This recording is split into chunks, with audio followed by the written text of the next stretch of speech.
Welcome to our channel. Today we how to install HubSpot CRM for your sales team, beginner guide step by step clearly. To install HubSpot CRM for your sales team, begin by visiting the official HubSpot website. On the homepage, locate the Get Started Free button and click on it.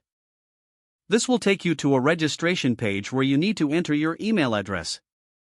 After entering your email, click on Get HubSpot Free. Next, check your email inbox for a confirmation email from HubSpot. Open the email and follow the instructions to verify your account. Once verified, you will be prompted to create a password for your account. Choose a strong password and complete the setup process. After logging in, you will be directed to the HubSpot dashboard. Here, you can start customizing your account for your sales team.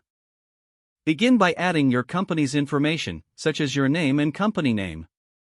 Next, navigate to the settings icon in the upper right corner. In the settings menu, select Sales on the left-hand sidebar. From this section, you can configure your sales tools and preferences. Set up your pipelines by going to Pipelines under the Sales tab.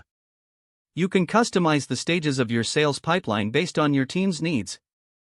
If needed, add deals to your pipeline by clicking the Add Deal button. Next, invite your sales team members to join by going to Users and Teams in Settings. Enter their email addresses and assign appropriate roles. Once your team members accept the invitations, they will be part of your HubSpot CRM. Now, it's time to import your existing contacts. Navigate to the Contacts tab and select Import to upload your contact list. Follow the instructions to map your data correctly and complete the import process. As you settle into HubSpot, explore the various features available for sales tracking. Utilize the dashboard to monitor your team's performance in real time. Regularly check the reporting tools to evaluate your sales strategies and adjust as needed. Encourage your team to take advantage of the HubSpot training resources to maximize their use of the CRM. With these steps, you will have successfully installed and configured HubSpot CRM for your sales team. Now, your team is ready to streamline their sales processes and improve customer relationships. Don't forget to like this video and subscribe to our channel for more step-by-step tech guides.